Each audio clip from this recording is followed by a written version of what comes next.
What's going on, guys? My name is Mason. I work with a company called Wolf Development. We operate in the Chicagoland area doing everything from retail to putting roofs on new construction, siding, gutters, windows, doors, all the fun stuff. And I actually fall within our insurance department where I do all the inspections for wind and hail damage, tornado, stuff like that. I want to give you a little bit more of an insight into what that entails. So when we get a call, generally we get a lot of referrals and leads like through Yelp and different companies and websites. So when we get a call, when we go out there, we do an inspection. The first thing I'm looking at right when I get there, in my car still, I'm pulling up a map of that area. I'm looking for recent events, things that would have caused them to call us, concern. Generally, we have an idea from the customer what is going on. Now, once I'm able to identify, was there a significant storm within the last 12-month period? There was. Great. Okay, I'm going to go make my contact with the customer, let them know I'm there, tell them, hey, give me about 15 to 30 minutes, depending on, how big the property is. I'm going to do a full walk around the lower section of your house, hop up on the roof, check out everything, and look at it in its totality. Now, generally speaking, I don't ask for who their insurance carrier is prior to going on the roof or doing my inspection because I don't want to know. I want my analysis to be based solely in what is there, because realistically, as far as one thing is concerned, if there's damage, there's damage. If there's not, there's not. And if there's actually damage, just about every insurance company is the same. There are some sticklers. We all know who I'm talking about. But at the end of the day, if there's damage, most companies operate in a fair manner and in good faith. Now, once I start my inspection, the first thing I'm looking at is collateral. I'm looking at the soft metals, the gutters, the downspouts, the window wraps, the fascia, everything that's metal on the lower sections of the house. I'm looking at personal property, grills, hot tub covers, things like that, to get an idea of what was the size of the hail, or how bad was the wind? Did their playset tip over? Did branches come down? I'm looking for evidence of the storm. Now, most of what I'm going to see from the ground is cosmetic. The most I'll see from the ground is dings or cracks in the siding, depending on the material. That's the only true damage I'm really seeing. Mostly I'm looking for dents in downspouts and that kind of thing to give me an idea, like I said, size, quantity, velocity, how bad was the hail, how bad was the weather here. If I see enough, I'm like, okay, this is all pretty much in agreement. There was a bad storm here. All the evidence is pointing to that. Cool. Hop up on the roof. Same thing, before I even look at the shingles, I'm looking at the vents, I'm looking at the roof to wall flashings, I'm looking at everything that is not the shingles to tell me a story of what was here. Because that's the first thing the insurance is going to look at too.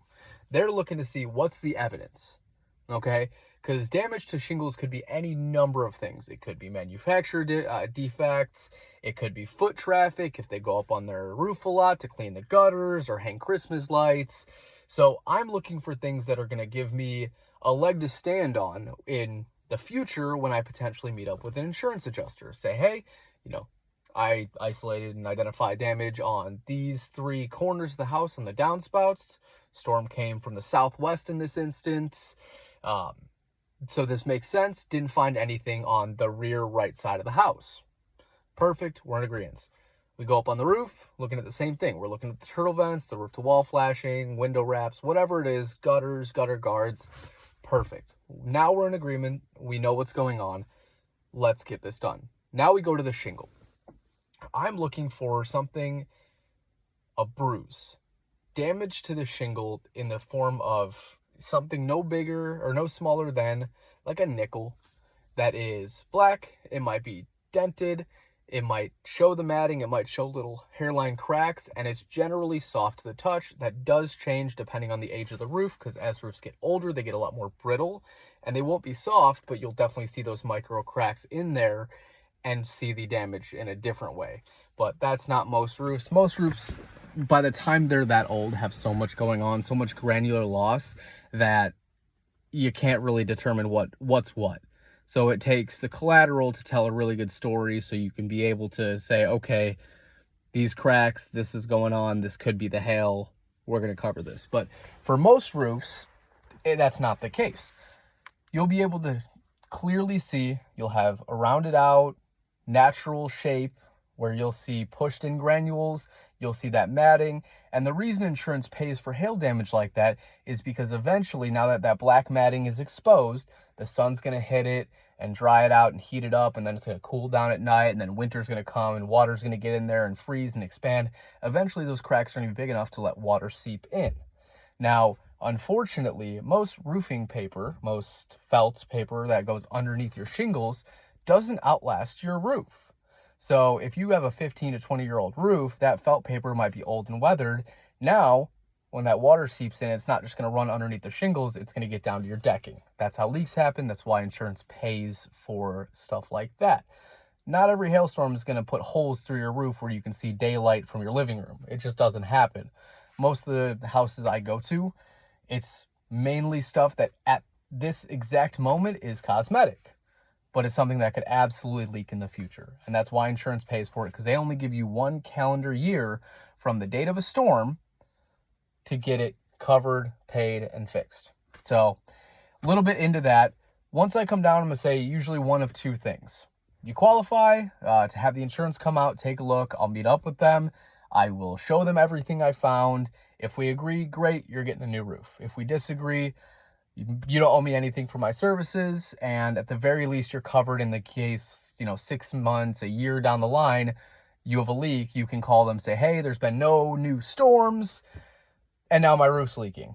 And they'll come back out, they'll look at it and say, okay, well, now they have to cover that. Now, if 2 years from now it starts leaking and there have been no major storms since, and you didn't file a claim, they can say, well, there was a really bad storm 2 years ago. You never let us know. We never inspected your roof.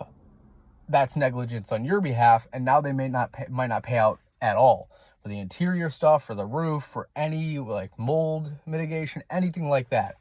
So it's really important that if you were in a severe hailstorm and you have someone that's trained, and I'm not talking about some storm chaser, like there's 45 of them that knock on your door every single day after a major storm.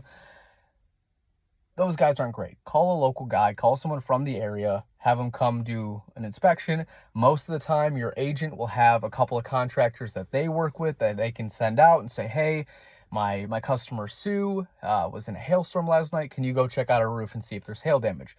Most of the time, those guys are going to be a lot more honest than some guy from Utah that's just in because his phone dinged saying that there was 1.5-inch hail in, the Ozarks or wherever it is.